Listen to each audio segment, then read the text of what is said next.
Bismillahirrahmanirrahim. Assalamualaikum warahmatullahi wabarakatuh.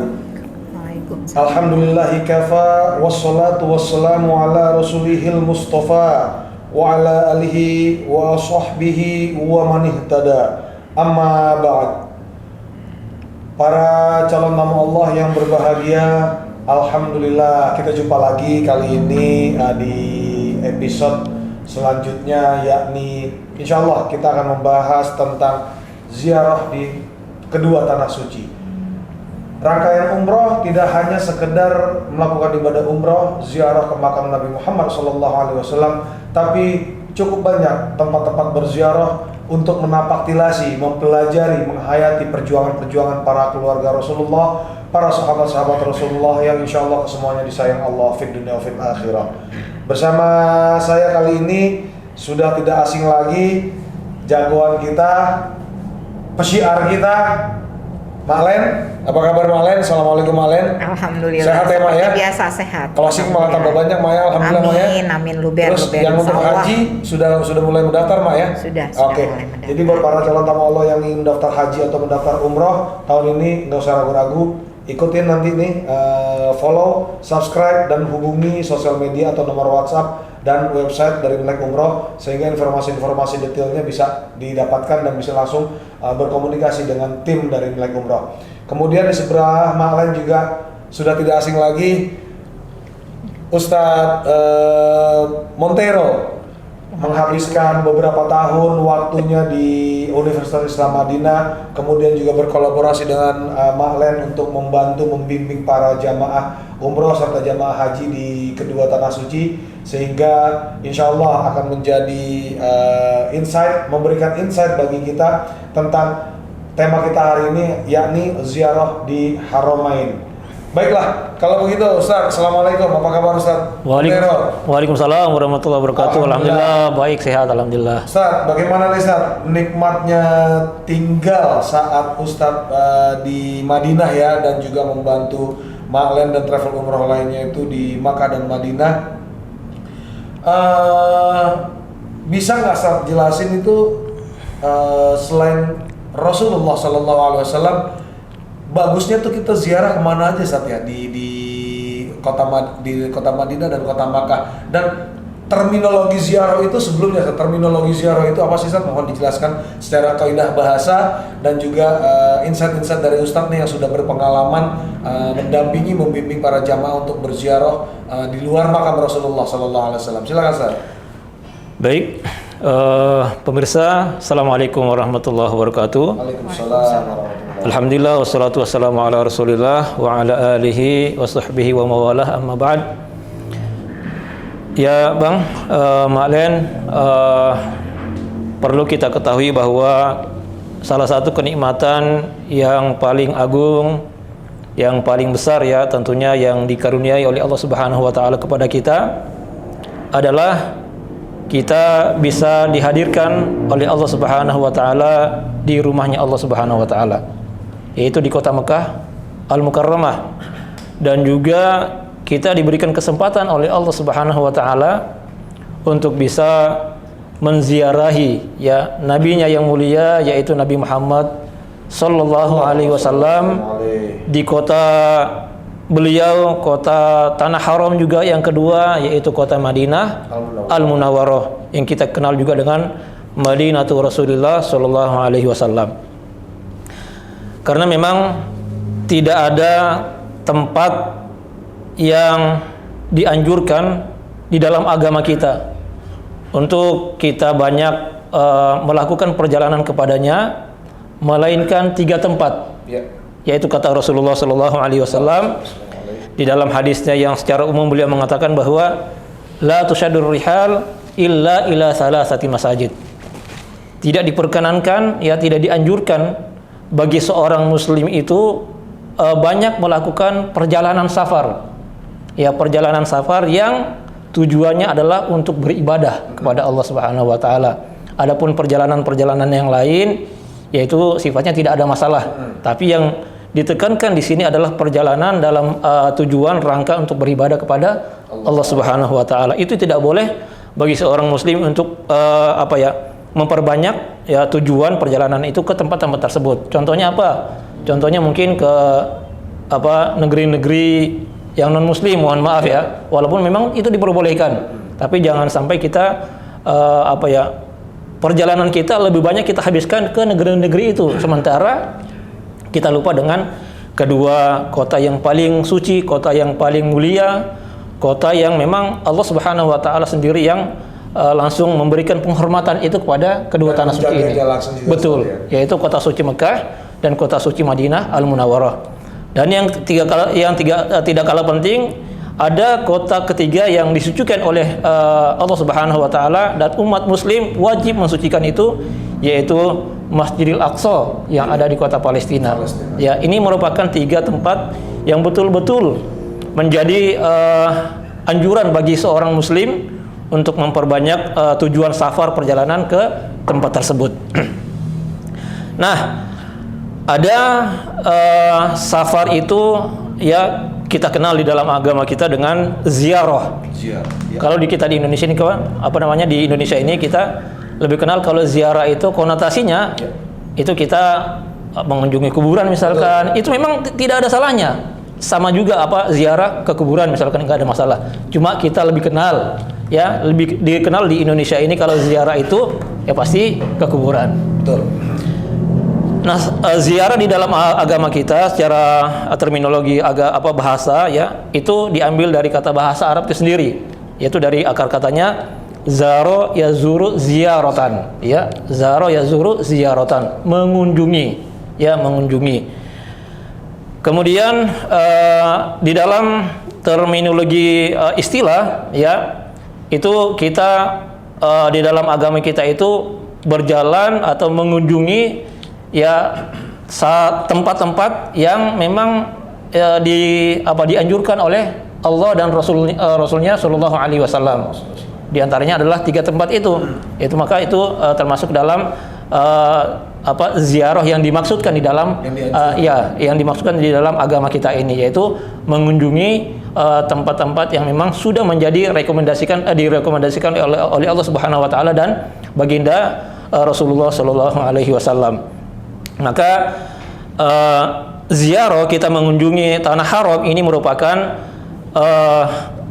anugerah kenikmatan yang sangat besar yang Allah Subhanahu wa taala anugerahkan kepada kita untuk bisa kita mengunjungi kedua tanah haram, yaitu Haramain, kota Madinah dan kota Mekah Al-Mukarramah. Dan mudah-mudahan ya ke depan semuanya kita ini bisa dihadirkan oleh Allah Subhanahu wa taala di ketiga tanah suci, yaitu di kota Al-Quds di Palestina, ya, di Masjidil Aqsa itu, negeri Syam itu. Karena memang negeri Syam ini adalah negeri yang diberkahi, ya, diberkati oleh Allah Subhanahu wa taala. Nah, berbicara tentang Haramain, ya, maka kita akan mengenal yang namanya 2 tanah suci, ya, kota suci Mekah dan kota suci Madinah Al-Munawwarah. Nah, pertanyaannya, apa yang dimaksud dengan tanah haram itu? Ya, tanah haram itu lagi-lagi diambil dari bahasa Arab itu sendiri. Yang pertama adalah haram itu adalah penghormatan, ya, pemuliaan kepada tempat itu sendiri. Maka Madinah dan Mekah ini 2 tempat yang dimuliakan langsung oleh Allah Subhanahu wa taala. Allah yang memuliakan, Allah yang menjaga, ya, kehormatan kedua tanah suci ini. Kemudian yang kedua adalah maknanya adalah haram itu sendiri. Haram apa? Haram kita untuk berbuat keburukan, kejelekan, ya, di dalam kedua tanah suci ini. Karena apa? Karena konsekuensinya itu sangat luar biasa sekali. Kalau kita mengerjakan ibadah, ya, di kedua tanah suci ini, maka pahalanya itu dilipat gandakan oleh Allah Subhanahu wa taala. Berapa jumlahnya? Itu terserah Allah Subhanahu wa taala. Tapi yang pasti dilipat gandakan. Betul. Walaupun kita tidak bisa menghitung bilangannya, betul. janji Allah selalu ditepati.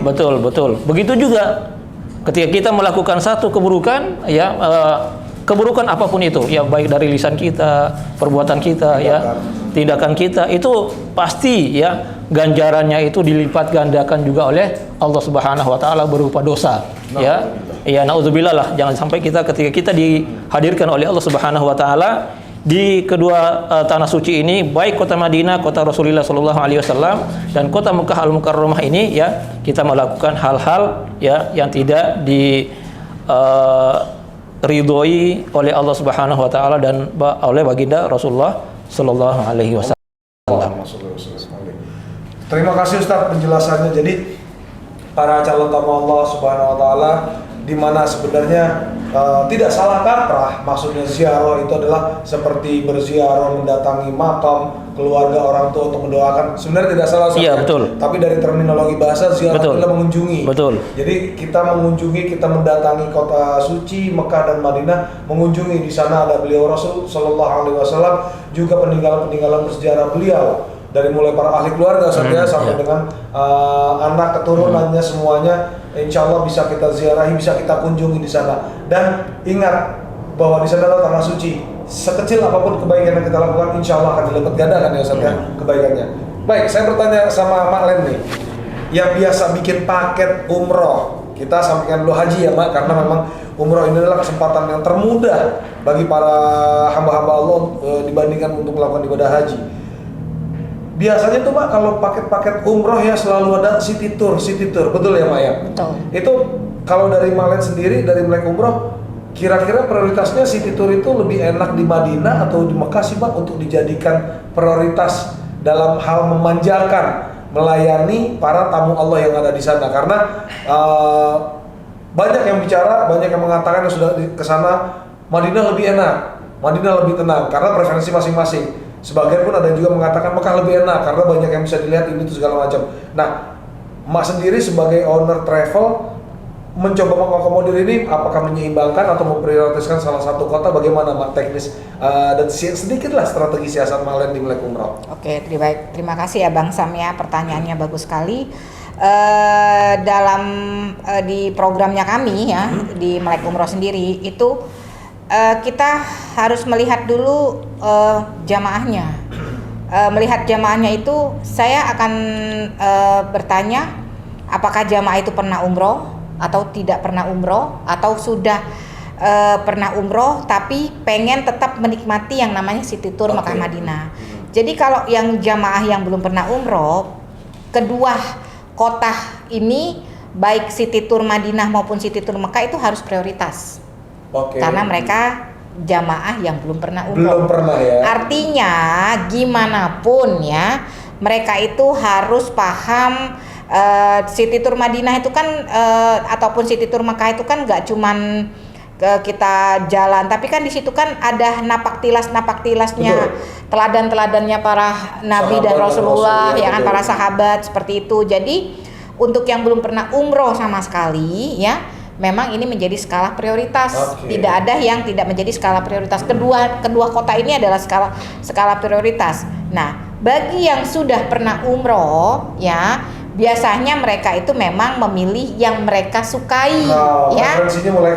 Mulai keluar nih karena sudah pernah melakukan. Ya, tapi tidak menutup kemungkinan yang pernah umroh pun tetap menikmati, mengulang lagi. Karena mengulang untuk apa? Untuk biar mereka itu lebih meresapi dan menghayati, terus sejarahnya itu tetap diulang kembali. Dan kita tidak tahu nih jamaah itu kan modelnya itu kan ada jamaah itu nanti kedepannya itu bisa menjadi agent umroh, ya kan, bisa menjadi tour leader. Nah, otomatis napak tilas city tour Mekah Madinah ini mereka harus hatam dong, harus paham dong.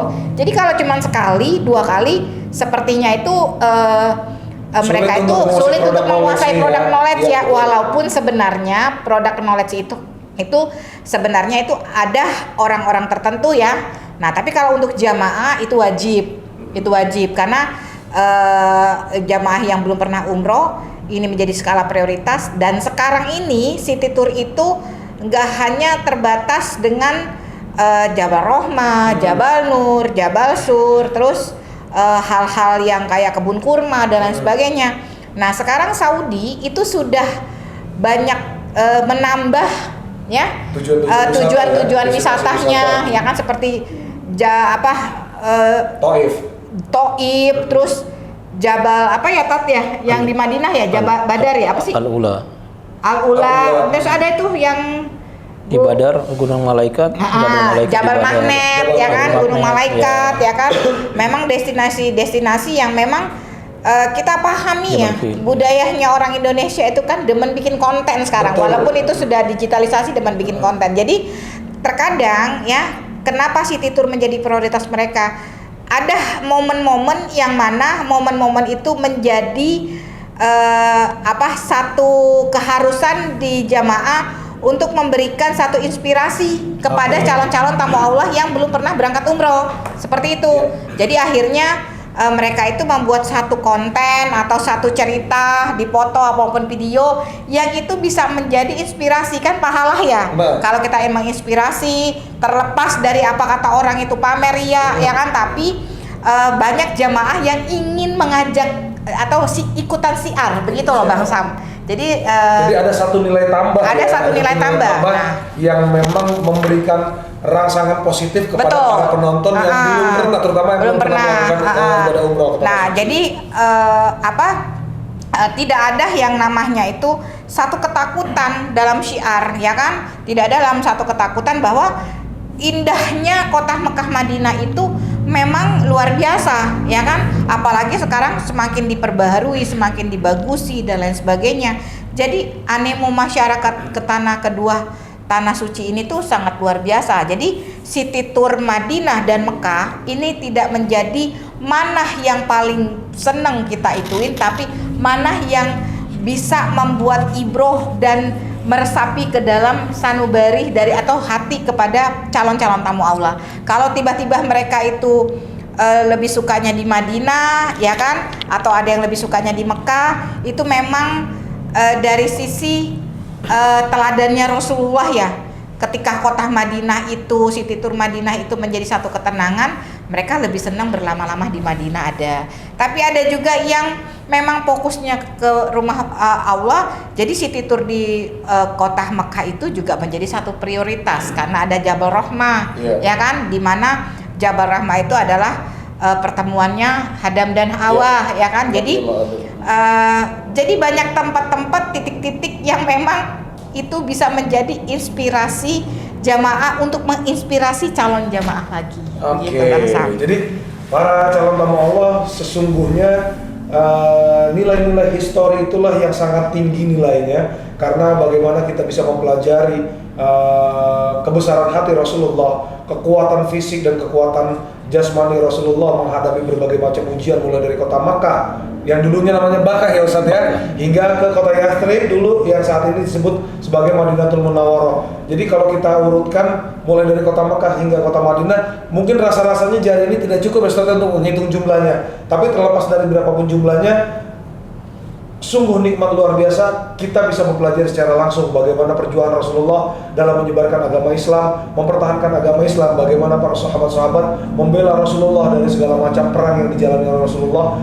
Luar biasa, kita bisa menyaksikan sendiri peninggalan-peninggalan yang saat ini beberapa di antara situs tersebut masih ada ya Ustaz? Masih. Jadi seperti itu, insya Allah yang namanya City Tour itu akan selalu ada di Melek Umroh, karena bagaimanapun ini adalah nilai tambah untuk menambah khazanah, menambah wawasan, menambah cakrawala akan keilmuan kita tentang sejarah Islam yang sudah dibangun semenjak Rasulullah SAW diangkat menjadi Rasulullah Allah Ta'ala. Ustaz, saya kembali ke Ustaz Montero nih. Sekarang oke deh, kita coba sepakat dulu dengan ziarah, terminologi ziarah yang dimaksud oleh para orang Indonesia nih Ustaz nih, mengunjungi makam. Saya cukup tertarik Ustaz, karena Rasulullah pernah bersabda, barang siapa mengunjungiku, berziarah ke makamku, akan mendapat syafaatku. Selain itu juga tidak jauh dari makam Rasulullah adalah makam sahabat Sayyidina Abu Bakar dan Sayyidina Umar. Begitu kita keluar sedikit dari Masjid Nabawi, itu sudah ada Jannatul Baqi, di mana para ahli keluarga Rasulullah dimakamkan di sana, juga termasuk salah satu menantu dan sahabat Rasulullah, yakni Sayyidina Uthman bin Affan. Ini bagaimana sih keutamaan setelah kita berziarah ke makam Rasulullah, kemudian berziarah membacakan doa di makam di Jannatul Baqi, di mana banyak juga mungkin saudara-saudara kita atau warga negara Indonesia yang melakukan ibadah umrah dan haji, wafat, meninggal, dipanggil Allah di sana, dimakamkan di sana. Silakan Ustaz, bagaimana pandangan Ustaz? Baik Bang. Jadi begini, saya ingin bertanya dulu ya. Sesuatu itu menjadi istimewa, menjadi mulia disebabkan apa? Sebabnya apa? Salah satu sebabnya apa? Misalkan tempat itu menjadi mulia, kota itu menjadi istimewa, sebabnya apa? Maka kita jawab, karena kota itu dia atau kota atau sebuah barang tersebut dia disematkan kepada pemiliknya. Baitullah, bait itu kan rumah. Rumah itu kalau kita secara umum ya rumah seperti biasa gitu kan, ya rumah orang tinggal apa segala macam. Pikiran orang ya rumah seperti biasa lah, orang tinggal apa segala macam gitu kan. Tapi ketika rumah itu ya, nama rumah itu disematkan kepada nama Allah, Baitullah, maka rumah ini akan menjadi istimewa, akan menjadi mulia. Begitu juga dengan kota Madinah. Madinah ini dulu namanya adalah Yathrib. Ya, sebelum Rasulullah SAW hijrah dan tinggal di kota Madinah ini yang dulunya Yathrib itu. Nah, kalau kita flashback ke belakang, sejarah kota Yathrib ini secara makna saja itu adalah kota ya secara makna itu dia memiliki makna yang kurang baik. Ya, Yathrib penuh dengan celaan misalkan. Maka ini diabadikan di dalam Al-Qur'an, di mana kisah perjalanan Nabi Yusuf ya. Bagaimana beliau ketika memiliki 11 saudara ya, beliau disingkirkan di ini segala macam, tapi endingnya ya Allah Subhanahu wa taala muliakan Nabi Yusuf ini. Dengan apa?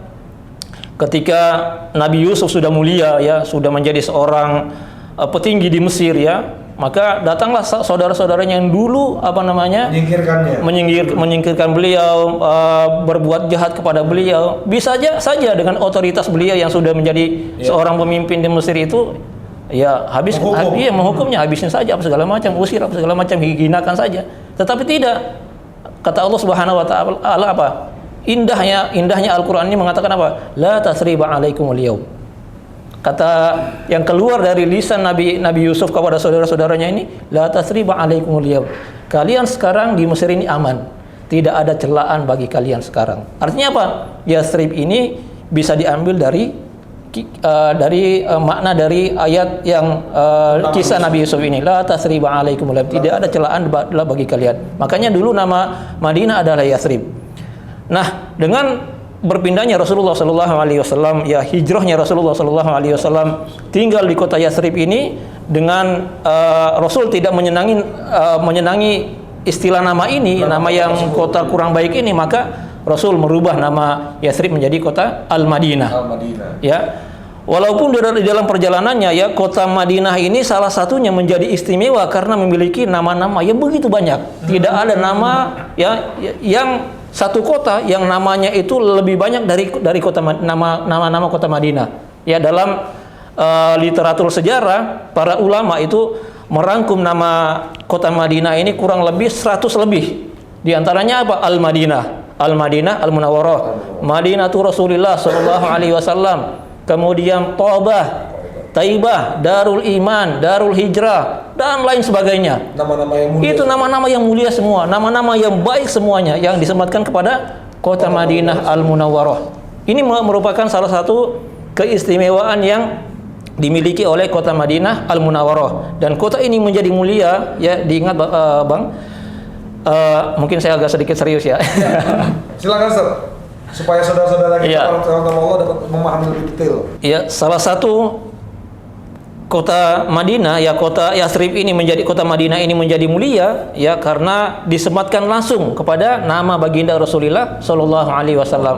Maka kota yang betul-betul milik Nabi Muhammad sallallahu alaihi wasallam adalah kota Madinah. Makanya kita kenal dengan Madinatu Rasulillah sallallahu alaihi wasallam. Tidak ada kota dimanapun ya yang disematkan kepada artinya pemiliknya langsung. Kota ini pemiliknya ini, enggak. Pemimpin ya. Jadi Allah menghadiahkan, istilahnya secara tidak langsung Allah menghadiahkan kepada baginda Nabi Muhammad sallallahu alaihi wasallam kota Madinah ini sebagai hadiah buat mereka, buat beliau, pada baginda Rasulullah sallallahu alaihi wasallam. Iya. Atas apa? Atas perjuangan beliau ketika beliau di kota Mekah Al-Mukarramah.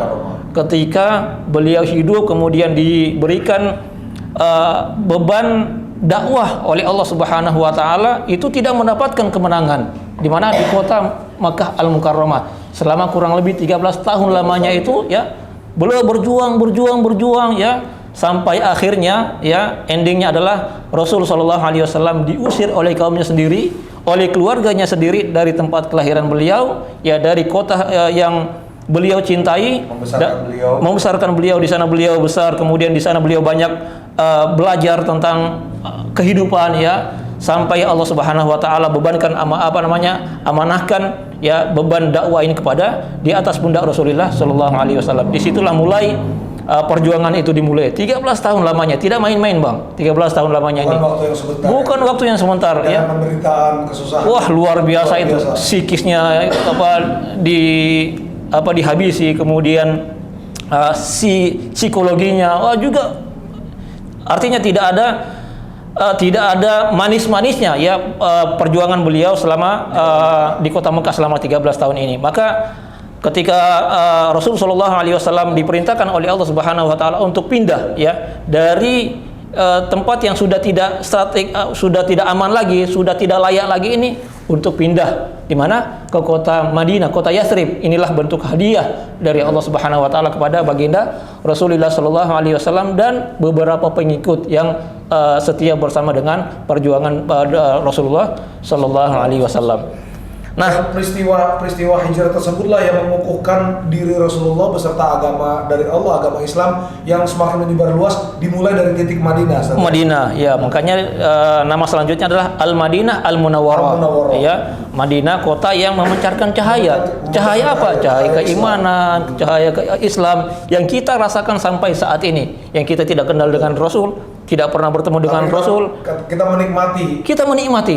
Ya, ini buah dari apa? Buah dari perjuangan, kesabaran, ya, keuletan, keikhlasan beliau. Ya, inilah hasil yang kita rasakan. Makanya tidak ada nikmat yang paling besar melebihi dari dua nikmat, yaitu nikmat iman dan nikmat Islam, dan nikmat kita mengikuti ajaran baginda Rasulullah Shallallahu Alaihi Wasallam. Baik, selanjutnya saya lanjut ya Bang ya. Ya, silakan lanjut. Makanya ketika kita sudah sampai di kota Madinah ya, dihadirkan oleh Allah Subhanahu Wa Taala di kota Rasulullah Sallallahu Alaihi Wasallam, banyak sekali tempat-tempat di Madinah ini yang dianjurkan untuk kita kunjungi. Jangan kita lewati tempat-tempat itu, tidak kita datangi ya, karena memang Madinah ini ya adalah tempat turunnya wahyu ya. 10 tahun periode Madinah, Al-Quran ya hampir keseluruhan Al-Quran itu ya diturunkan di kota Madinah Al-Munawwarah. Maka para ulama mengatakan tidak ada sejengkal ya di kota tanah Madinah ini yang kita lewati di mana Al-Quran itu diturunkan. Ya, makanya Mahbatul Wahyi, kota Madinah itu adalah tempat diturunkannya wahyu Allah kepada baginda Nabi Muhammad Sallallahu Alaihi Wasallam. Maka ketika kita menjadi tamu Rasulullah Sallallahu Alaihi Wasallam di rumah Rasulullah Sallallahu Alaihi Wasallam,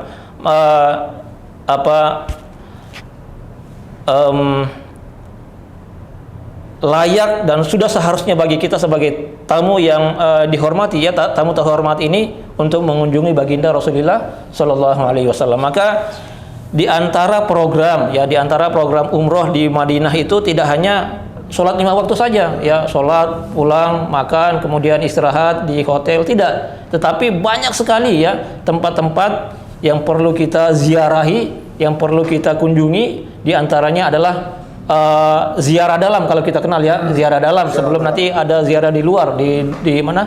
Di luar dari Masjid Nabawi. Nah, ziarah dalam ini yang pertama tentunya adalah kita menziarahi Masjid Nabawi itu sendiri, karena memang Masjid Nabawi ini memiliki kemuliaan dan keutamaan ketika kita bisa beribadah di dalam Masjid Nabawi.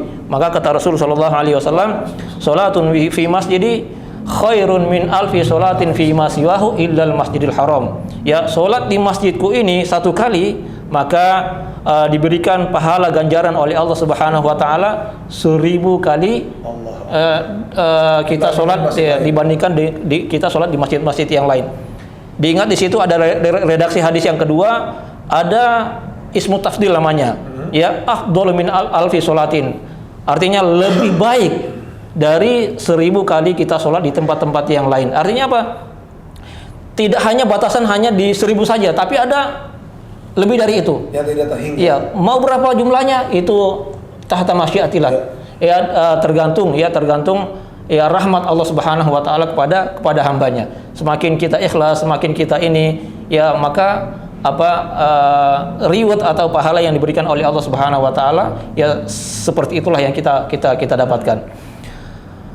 Maka ya Masjid Nabawi sudah semestinya kita terus ya kita beribadah di dalamnya, terkhusus salat 5 waktu kita jangan sampai tinggalkan.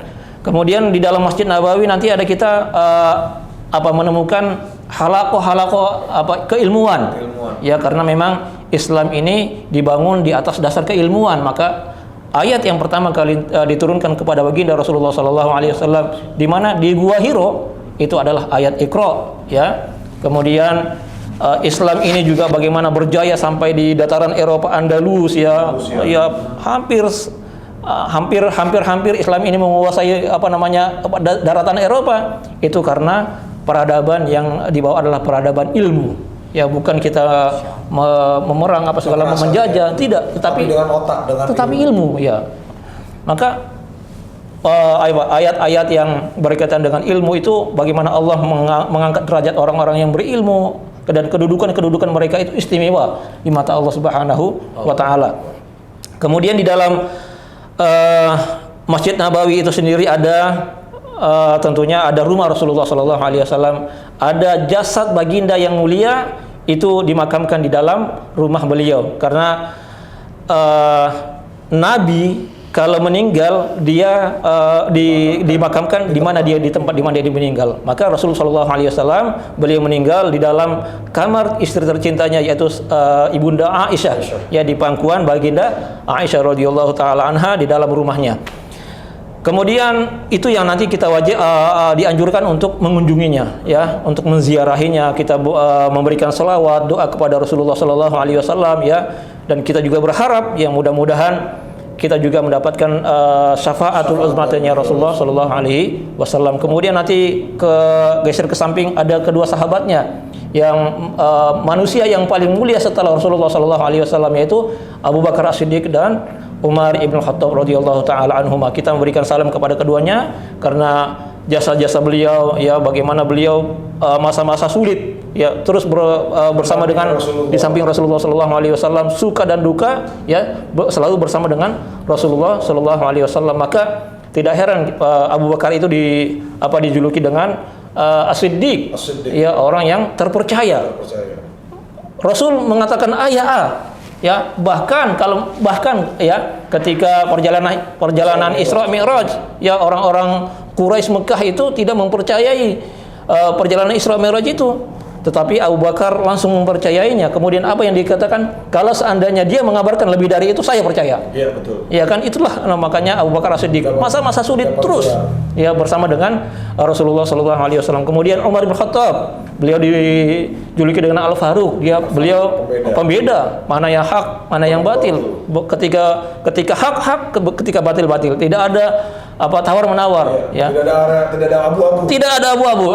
Hitam putih. Makanya perjalanan hijrah, ya, Bang, itu perjalanan hijrah Umar itu yang paling unik sendiri. Iya, betul. Setuju. Semua sahabat itu sembunyi-sembunyi segala macam, tapi Umar ketika mau melakukan perjalanan hijrah, beliau memberikan pengumuman, wahai penduduk Mekah, besok Umar akan hijrah pergi ke Madinah. Siapa yang besok yang ingin melihat istrinya menjadi janda, anaknya menjadi yatim, temui Umar. Jumpai Umar. Itulah makanya sahabat-sahabat yang memang Allah muliakan mereka, ya.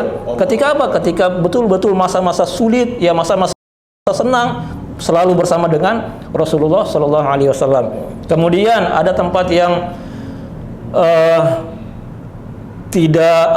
jangan sampai kita tidak berkunjung ke ke dalamnya, yaitu ada taman ya, taman yang disebutkan Rasulullah sallallahu alaihi wasallam taman surganya Allah Subhanahu wa taala, yang space-nya atau ukurannya itu tidak terlalu besar, yang berada di dalam masjid Rasulullah sallallahu alaihi wasallam, di mana beliau mengatakan ma baina baiti wa minbari raudhatun min riyadil jannah.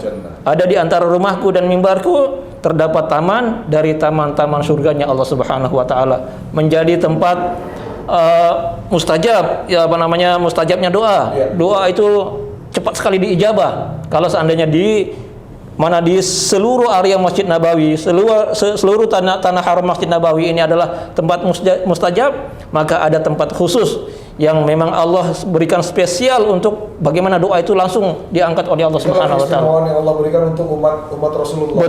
Betul bang. Maka dan Rasul sallallahu alaihi wasallam di akhir hadisnya beliau mengatakan warraudhah tur'atun min tur'il jannah, dan raudhah ini adalah taman dari taman surga yang langsung dari langit. Ya, para ulama ya, walaupun berselisih, artinya bukan berselisih ya, berbeda pendapat. Apakah taman surga ini yang dimaksud adalah taman yang betul-betul sebagian dari langit diturunkan ke bumi, atau hanya rahmat, keberkahan, kebaikan-kebaikan yang diturunkan di mana? Di area raudhah ini. Maka para ulama sepakat dua-duanya adalah benar ya, taman surga iya, kemudian kebaikan-kebaikan juga diturunkan di taman surga ini. Karena memang apa? Karena di akhir zaman ketika Allah Subhanahu wa taala menghancurkan bumi ini, raudhah ini akan diangkat oleh Allah Subhanahu wa taala dan diletakkan kembali di surganya Allah Subhanahu wa taala. Inilah di antara kemuliaan kota Madinah, terkhusus Masjid Nabawi itu sendiri. Kemudian yang tidak kalah penting, setelah kita keluar dari Masjid Nabawi, kita berkunjung ke pemakaman ya, pemakaman umum namanya pemakaman Baqi atau Jannatul Baqi. Ya, di sana. Nah, ini yang membedakan ya makam ini dengan makam-makam yang lain adalah makam ini makam yang spesial. Kenapa? Karena ada keutamaan yang ada di pemakaman Baqi ini. Di antaranya adalah Rasulullah sallallahu alaihi wasallam mengatakan man istata'a an yamuta bil madinati falyamut biha. Barang siapa yang bisa mati di kota Madinah, maka matilah di kota Madinah. Artinya apa? Bukan berarti kita udahlah saya mati di sini dengan memaksa ini. Tidak. Tapi kita ada niat. Ada niat, ya Allah, suatu saat saya ingin meninggal di kota nabimu, kota Madinah dan dimakamkan di mana? Di Baqi. Kenapa? Karena di hari akhir nanti, di yaumil qiyamah nanti, orang-orang yang dimakamkan di Baqi ini mendapatkan tempat yang istimewa, spesial di padang mahsyar ya, mendapatkan syafaat Rasulullah sallallahu alaihi wasallam. Karena apa? Kata Rasul sallallahu alaihi wasallam, inni kuntu syahidan au syafi'an liman yamutu biha. Karena Rasul sallallahu alaihi wasallam sendiri yang akan menjamin ya, memberikan syafaat ya, menjadi penolong bagi mereka yang meninggal di kota Madinah dan dikuburkan dimakamkan di Jannatul Baqi ini. Di antara yang dimakamkan di Jannatul Baqi ini ya, kita tahu ada keluarga Rasulullah sallallahu alaihi wasallam ya. Ada istri tercinta beliau, Aisyah. Pertanyaannya, kenapa Aisyah nggak dimakamkan di rumahnya? Ya, mendampingi suami tercintanya. Nah, inilah salah satunya adalah kebesaran hati Bunda Aisyah. Kepada siapa? Kepada orang tua beliau, Abu Bakar dan sahabat Umar bin Khattab. Karena apa? Masa-masa sulit itu, Bang. Masa-masa sulit, perjuangan apa segala macam, dan mereka mendapatkan kemuliaan. Agama ini tidak akan tegak, agama ini tidak akan ada kalau tidak ada mereka yang mendampingi dengan mendukung Rasulullah sallallahu alaihi wasallam. Walaupun kita tidak menafikan, tidak memungkiri bahwa Aisyah adalah wanita yang paling cerdas di dalam agama ini. Kalau mau tanya tentang agama, tentang fikih wanita, maka tanya fikih wanita, maka tanyalah dari Aisyah, Sayyidatuna Aisyah ya, karena memang Allah berikan kecerdasan luar biasa kepada Sayyidah Ummahatul Mukminin Sayyidatuna Aisyah radhiyallahu taala anha. Kemudian nanti selanjutnya ada ziarah luar ya. Kita akan mengunjungi Masjid Quba. Masjid Quba ini merupakan, kalau boleh saya katakan ya, keempat tempat yang menjadi anjuran ya, rekomendasi Rasulullah Shallallahu Alaihi Wasallam untuk kita banyak melakukan perjalanan ke tempat tersebut. Kenapa? Karena ada keutamaan dan juga kebiasaan Rasul Shallallahu Alaihi Wasallam. Hati beliau bagaimana terus terpaut dengan masjid Quba. Maka di dalam satu pekan itu, dalam seminggu itu, beliau sisihkan satu hari untuk bisa datang mengunjungi masjid Quba ini. Iya. Secara redaksi hadis memang beliau melakukan perjalanan kunjungan ke masjid Quba ini setiap hari Sabtu. Iya betul, hari Sabtu. Tapi apakah tidak boleh di hari-hari yang lain? Maka di dalam bahasa Arab ya, hari Sabtu itu bukan artinya sepekan dalam hari Sabtu itu bukan hanya di hari Sabtu saja, tapi di hari-hari yang lain juga. Ya karena satu pekan itu kan 7 hari. Ya ada hari Senin, hari Selasa, hari ini. Tapi memang kalau seandainya program umroh, program haji bertepatan dengan hari Sabtu, maka itu ada ya mungkin ada nilai plus ya, nilai plusnya. Iya, betul. Yang seperti yang dilakukan Rasulullah Shallallahu Alaihi Wasallam. Kenapa kita dianjurkan untuk banyak mengunjungi Masjid Quba? Karena di sana ada keutamaannya. Sebagaimana sabda Rasulullah Shallallahu Alaihi Wasallam, solatun fi Masjid Quba ka umroh. Solat di Masjid Quba ini seperti melakukan ibadah umroh. Atau Rasul Shallallahu Alaihi Wasallam mengatakan, man tatahhara fi baitihi tsumma ata Masjid Quba fa shalla fi sholatan kana lahu ka ajri umroh. Barang siapa yang bersuci dari tempat tinggalnya, dari rumahnya, dari hotelnya, kemudian bersengaja berniat datang ke Masjid Quba dalam rangka beribadah kepada Allah Subhanahu wa taala, mendirikan salat sunnah minimal 2 rakaat ya, salat sunnah kah atau salat wajib kah ya, maka Allah Subhanahu wa taala akan memberikan ganjaran pahala seperti apa? Seperti satu kali kita melakukan ibadah umrah. Ini tanpa kita susah-susah, tanpa kita harus memakai pakaian ihram, tanpa niat, tanpa tawaf, tanpa sa'i, mendapatkan pahala yang sama ya, dengan pekerjaan yang singkat. Dengan pekerjaan yang singkat. Itulah ya salah satu keistimewaan di dalam ajaran agama kita ini ya. Ada orang yang mungkin mohon maaf misalkan susah untuk melakukan ibadah umroh dengan tawaf, sa'i ya, dengan halangan rintangan fisik segala macam. Tetapi dengan dia melakukan hanya sholat sunnah 2 rakaat di Masjid Quba ini, maka Allah sudah setara dengan melakukan ibadah umroh. Nah, sementara keutamaan kita melakukan ibadah umroh ini sangat luar biasa sekali ganjarannya ya. Mungkin nanti di sisi selanjutnya juga ada ya kita membahas bagaimana apa sih keutamaan, ganjaran ibadah umroh itu dan lain sebagainya. Baik. Para calon hamba Allah, begitu luar biasa penjelasan dari Ustadz Montero tentang sejarah keutamaan berziarah wabil khusus di kota Madinah.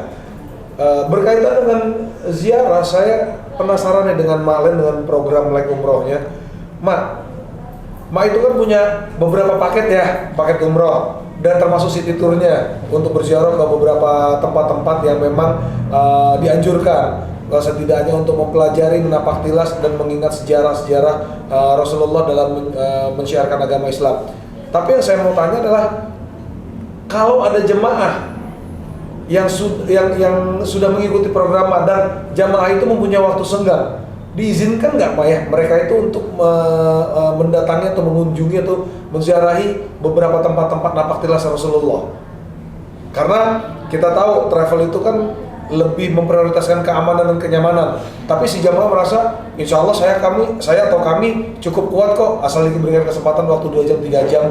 Bagaimana Mak, hal-hal seperti itu apakah sudah pernah terjadi?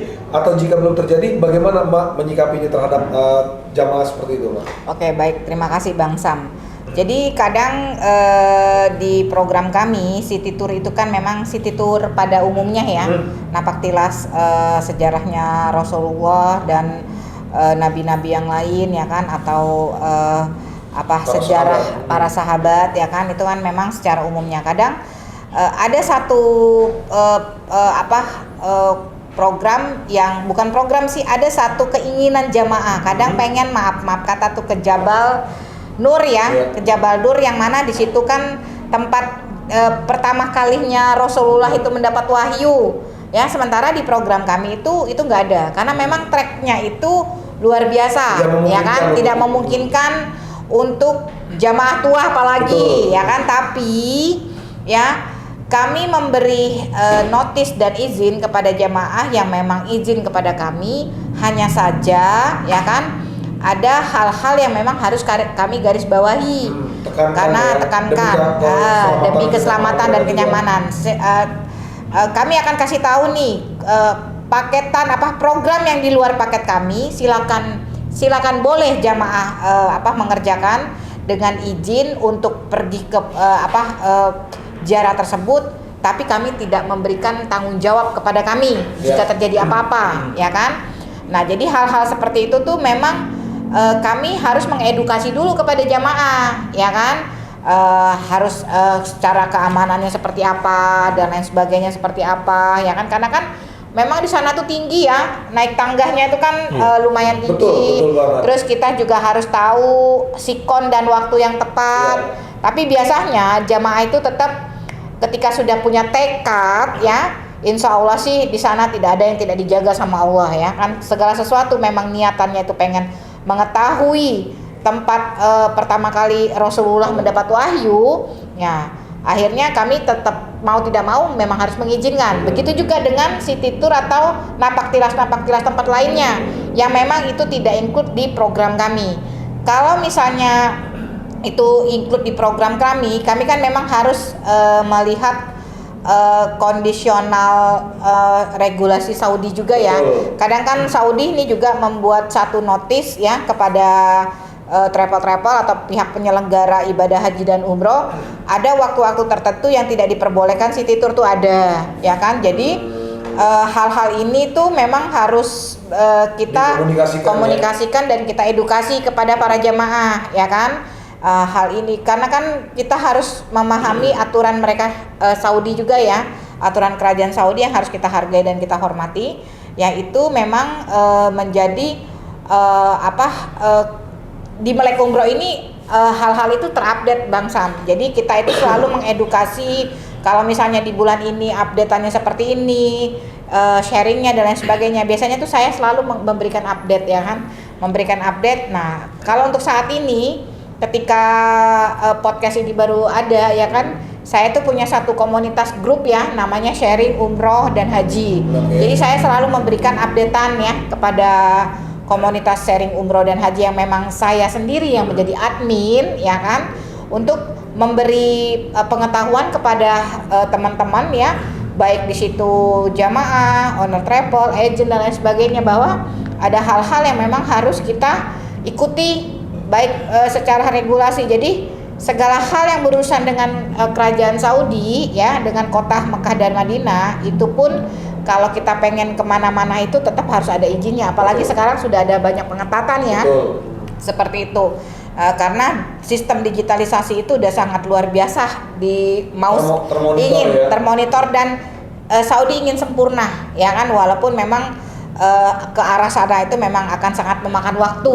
Tapi Saudi terus-menerus itu memperbaiki sistem digitalisasinya agar layanan untuk ke jamaah itu akan menjadi lebih baik, maksimal, dan hal-hal yang tidak diinginkan oleh pihak penyelenggara, baik dari sisi tidak dapat bis untuk city tour, baik daripada sisi tidak mendapat hotel, kasus-kasus yang di belakang yang kita pahami lah ya, kasus-kasus yang di belakang itu tidak akan terjadi lagi ketika Saudi makin memberikan pengetatan seperti itu Bang Syam ya.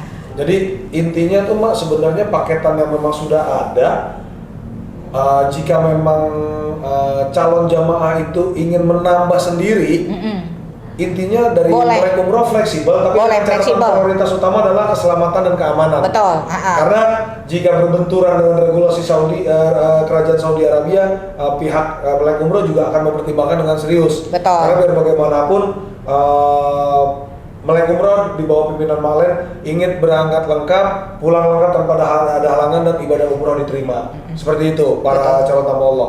Bicara mengenai bagaimana hasil ibadah umroh yang makbul, mabrur, yang bisa diterima, kemudian tanda-tanda atau signal apa sih yang bisa membuat sebuah perubahan setelah melakukan ibadah umroh di Masjidil Haram, di kota Mekah dan di kota Madinah di Masjid Nabawi.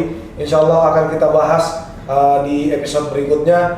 Kita kupas tuntas, kita kuliti semuanya supaya apa yang kita lakukan, insya Allah apa yang akan kita lakukan di kedua tanah suci tidak menjadi sia-sia, diterima Allah, dan kita semakin bertambah ketakwaan kita kepada Allah. Baiklah, saya rasa sampai di sini sementara Ustadz diskusi kita pada episode kali ini. Mak Lem, terima kasih banyak atas informasi, sharing sessionnya dan segala macam. Saya cuma ingatkan sekali lagi bahwa insya Allah tim Melek Umroh sudah mempunyai paket yang siap dengan program khusus lansia, yakni umroh ramah lansia. Jadi bagi para saudara, bagi para keluarga yang menginginkan memberikan hadiah terbaik bagi kedua orang tua yang sudah lansia di atas usia 60 tahun, insya Allah Melek Umroh dengan program khususnya akan membantu dan melayani para orang tua dengan sepenuh hati. Karena tagline dari Melek Umroh adalah syiar dengan hati. Insya Allah hatilah yang akan kita kedepankan, dibarengi dengan pemikiran serta selalu memohon ridhonya Allah untuk bisa melakukannya. Jadi informasi bisa didapatkan melalui channel kami, channel resmi official YouTube, sosmed, TikTok, Instagram dari Melek Umroh, dan juga ada WhatsApp serta website inspiratorpesyiarbaitullah.com yang bisa memberikan informasi lebih detail lagi. Tapi jika memang saudara-saudara para calon tamu Allah tidak menemukan informasi yang lebih detail, silakan menghubungi kami di nomor kontak kami. Insya Allah dalam 1x24 jam tim Melek Umroh akan memberikan jawaban responsif dan insya Allah akan sangat membantu. Baiklah, sekali lagi Ustadz Montero dan Mak Lem serta para calon tamu Allah, insya Allah dengan berakhirnya pada episode ini, semoga dan insya Allah Allah mengabulkan segala doa kita, segala hajat kita, dimaafkan segala kesalahan kita dan kedua orang tua kita, dan insya Allah yang paling penting, Allah memampukan kita untuk dipanggil. Amin. Dan Allah, kalau Allah sudah memampukan yang dipanggil, tidak ada satupun yang dapat menghalangi. Insya Allah kita semuanya dimampukan oleh Allah pada tahun ini juga. Pada tahun ini juga 1447 Hijriah berangkat menunaikan ibadah umrah dengan hati yang bersih lillahi ta'ala. Wallahu a'lam bishawab. Wal afu minkum. Wassalamualaikum warahmatullahi wabarakatuh.